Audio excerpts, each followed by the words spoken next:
Hello everyone, welcome to my channel. आज हम इस वीडियो में sp2 हाइब्रिडाइजेशन डिस्कस करेंगे। इथिलीन के एग्जांपल के साथ इस कॉन्सेप्ट को डिटेल में समझेंगे एंड ये कंप्लीट नोट्स आपको प्रोवाइड करूंगा जिसको आप डायरेक्टली अपने बीएससी एंड एमएससी लेवल के थ्योरी एग्जाम्स में लिख सकते हैं। तो sp2 हाइब्रिडाइजेशन क्या होता है, इस कॉन्सेप्ट को समझने से पहले हाइब्रिडाइजेशन क्या है ये जानना आपको बहुत इंपॉर्टेंट है। सो पिछले वीडियो में हाइब्रिडाइजेशन एंड sp3 हाइब्रिडाइजेशन के बारे में मैंने डिटेल में डिस्कस किया है, तो नीचे आपको प्लेलिस्ट का लिंक मिल जाएगा, आप वहां से चेक कर सकते हैं। बेसिकली ये पर्टिकुलर टॉपिक आपको ऑर्गेनिक केमिस्ट्री के एक important unit basics of organic chemistry में मिलेगा। सो basics of organic chemistry unit में ये सभी टॉपिक्स बहुत इंपॉर्टेंट हैं, बहुत बेसिक है। बीएससी एंड एमएससी लेवल के थ्योरी एग्जाम्स के लिए ये टॉपिक्स का कॉन्सेप्ट आपको आना बहुत इंपॉर्टेंट है। तो आगे आने वाले वीडियोस में एक एक करके इन सभी टॉपिक्स को डिटेल में डिस्कस करेंगे। अगर आपको इस सभी टॉपिक्स का कंप्लीट रिटन नोट चाहिए तो उसका लिंक आपको नीचे डिस्क्रिप्शन बॉक्स में एंड पिन कमेंट में मिल जाएगा, आप चेक कर सकते हैं पीडीएफ स्टोर।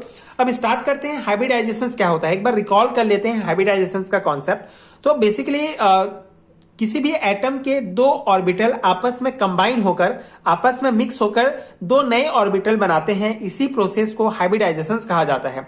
जैसे किसी एटम का एक s ऑर्बिटल और एक p ऑर्बिटल आपस में मर्ज होकर जुड़ करके जो है दो नए ऑर्बिटल बनाते हैं और इस ऑर्बिटल का जो एनर्जी होगा ये इन दोनों के एनर्जी के बराबर ही होगा, ठीक है। तो इस प्रोसेस को ही हाइब्रिडाइजेशन कहा जाता है।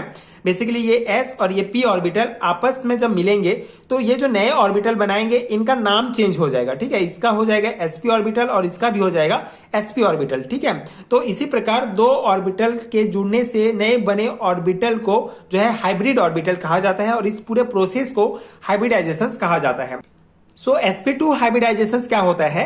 In this type of hybridisation 1s and 2p orbitals of an atom mix up together and redistribute their energies, ठीक है।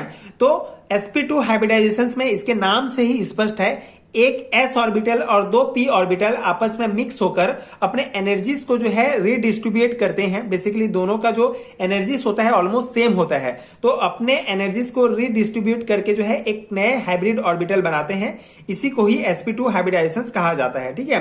3 hybrid orbital of equal energy and identical shape are obtain, ठीक है। तो basically यहाँ पे एक s और दो p ऑर्बिटल है, ठीक है। तो जो तीन नए जो है हाइब्रिड ऑर्बिटल बनेंगे, ठीक है। इसी को ही sp2 हाइब्रिड ऑर्बिटल कहा जाएगा।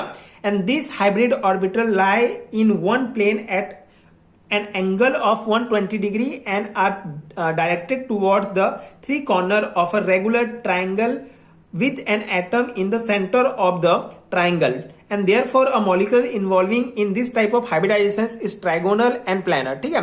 तो बेसिकली ये थ्योरी नोट्स मैं आपको प्रोवाइड कर रहा हूं जो आपके थ्योरी एग्जाम्स के लिए बहुत इंपॉर्टेंट है, तो आप डेफिनेटली ये पॉइंट्स लिखेंगे तो आपको अच्छा मार्क्स मिलेगा। बाकी बेसिक कॉन्सेप्ट आपको समझाने का ट्राई कर रहा हूं, ये हो गया इसका थ्योरी पॉइंट्स। अब मेन कॉन्सेप्ट इसमें क्या बताया गया है, sp2 हाइब्रिडाइजेशन बेसिक समझ में आ गया, एक s और दो p ऑर्बिटल आपस में जुड़कर तीन नए ऑर्बिटल बनाते हैं, इसी को sp2 हाइब्रिडाइजेशन कहा जाता है। अब यहाँ पे जो है this hybrid orbital lie in one plane at an angle of 120 degree, ठीक है। तो इनके बीच 120 डिग्री का जो है एंगल बनता है और इनका जो स्ट्रक्चर होता है वो ट्राइगोनल और प्लानर होता है।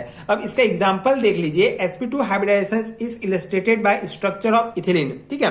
आगे हम इथिलीन का एग्जांपल से इसको पूरे कॉन्सेप्ट को समझेंगे। तो इसका बेसिकली हम ऑर्गेनिक केमिस्ट्री में इसको पढ़ रहे हैं, तो यहाँ पे इथिलीन एग्जांपल आपको लेना पड़ेगा, ठीक है। बेसिकली अगर आपको पूछा जाता है हाइब्रिडाइजेशन ऑफ कार्बन, ठीक है, कार्बन में जो है तीन टाइप के हाइब्रिडाइजेशन पाए जाते हैं, sp3, sp2 और sp, ठीक है। तो sp3 हमने पिछले वीडियो में डिस्कस किया, आज हम sp2 हाइब्रिडाइजेशन डिस्कस कर रहे हैं। तो इसमें भी जो है आपका कार्बन के जो है हाइब्रिडाइजेशन हम देख रहे हैं, तो हम इथिलीन एग्जांपल लेंगे, ठीक है। इथिलीन C2H4 जिसमें कार्बन एटम होता है, ठीक है।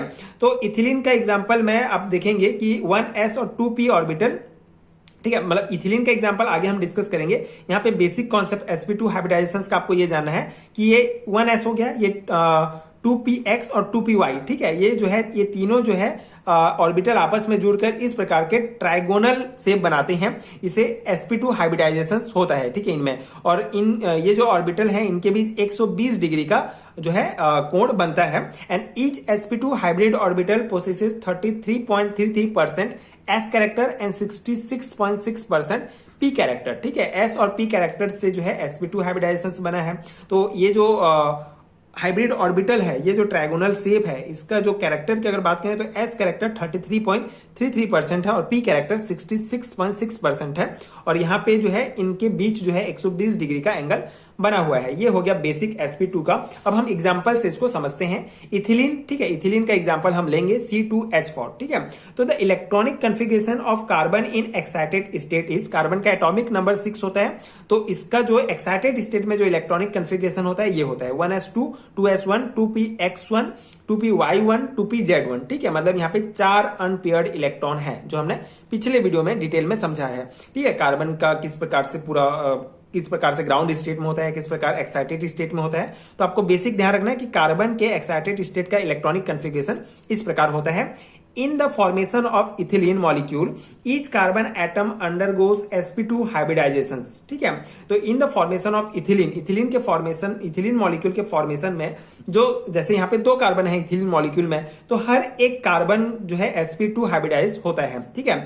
2pz जो होगा यहाँ पे 2pz जो ऑर्बिटल होगा वो अनहाइब्रिडाइज होगा, ठीक है। यहाँ पे sp2 हाइब्रिडाइजेशन हम पढ़ रहे हैं तो एक s ऑर्बिटल और 2 p ऑर्बिटल ही पार्टिसिपेट करेंगे। तो इसी कारण जो pz ऑर्बिटल है ये अनहाइब्रिडाइज होगा। 1 sp2 hybridise orbital of 1 carbon atom overlap axially with sp2 hybridise 1 sp2 hybridise orbital of 1 carbon atom overlap axially with sp2 hybridized orbital of other carbon atom to form stable sigma carbon-carbon bond. The remaining of 2 sp2 hybrid orbital of both carbon atom overlap axially with half filled 1s orbital and hydrogen atom forming 4cs sigma bond, ठीक है। तो यहाँ पे simple सा आप देखिए, पहला तो ये एक्साइटेड स्टेट में इसका इस प्रकार आप बनाएंगे जो जहां पे आप देख सकते हैं 2s मतलब एक s और ये 2p ऑर्बिटल हाइब्रिडाइज होके ये sp2 हाइब्रिड ऑर्बिटल बना रहे हैं इस प्रकार से।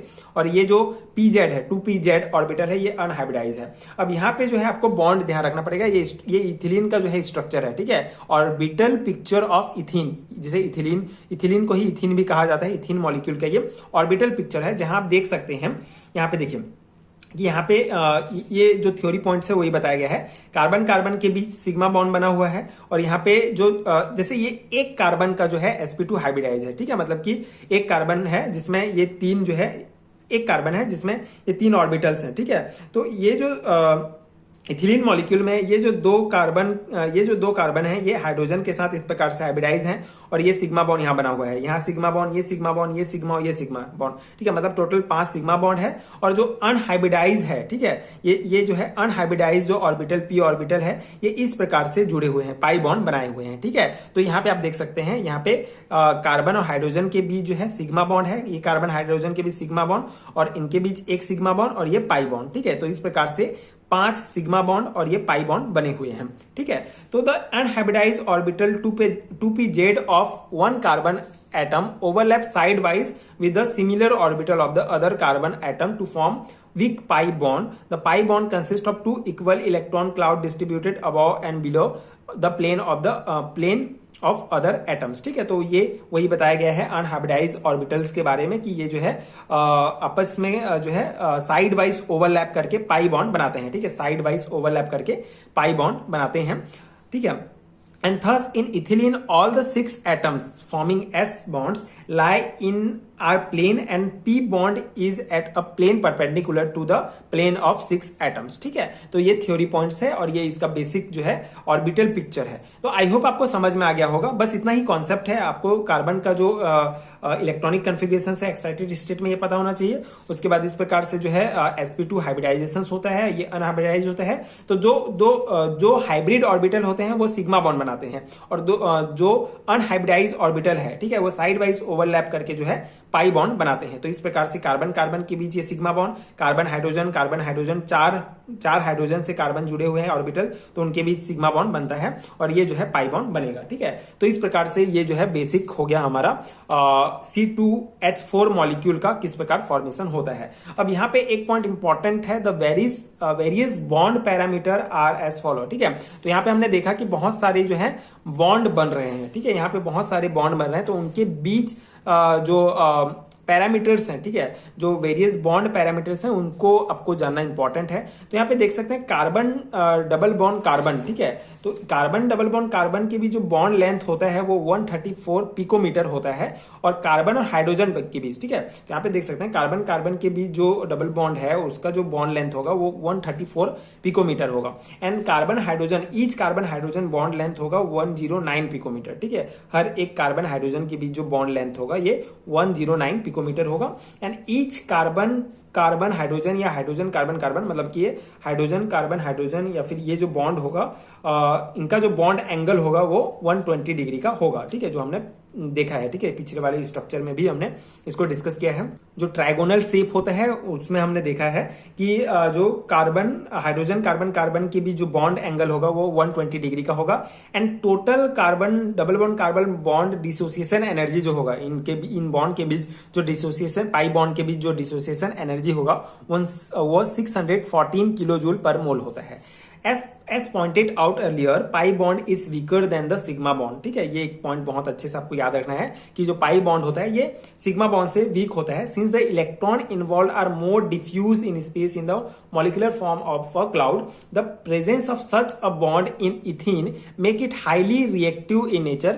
It is therefore regarded as unsaturated molecule. ठीक है, तो ये जो इथिलीन है हमारा ये अनसैचुरेटेड मॉलिक्यूल है, क्योंकि इसमें पाई सिग्मा बॉन्ड्स इस प्रकार के बॉन्ड्स पाए जा रहे हैं। ठीक है, तो इस मतलब पाई बॉन्ड पाया जाता है, मेनली पाई बॉन्ड है जो वीकर है सिग्मा बॉन्ड से, तो उसके कारण ये जो है अनसैचुरेटेड मॉलिक्यूल होता है। ठीक है, तो ये इंपॉर्टेंट पॉइंट्स हैं, ये सभी ये जो है ऑब्जेक्टिव टाइप क्वेश्चंस के लिए इंपॉर्टेंट है कि जो बॉन्ड लेंथ होता है कार्बन डबल बॉन्ड कार्बन के बीच जो बॉन्ड लेंथ होगा वो कितना होगा इथिलीन में। ठीक है, तो ये सभी आपको याद रखना पड़ेगा। ठीक है, तो ये हो गया बेसिक कॉन्सेप्ट sp2 हाइब्रिडाइजेशन का। आई होप आपको समझ में आ गया होगा, एंड ये नोट्स आपके एग्जाम प्रिपरेशन के लिए हेल्पफुल रहा होगा।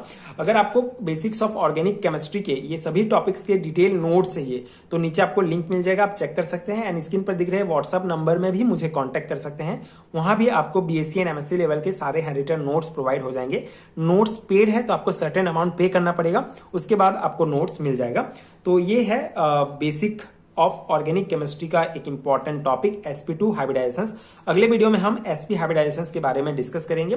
सो अगर वीडियो हेल्पफुल है तो आगे की वीडियोस देखने के लिए प्लीज चैनल के साथ जुड़े रहिए। Thank you so much for watching.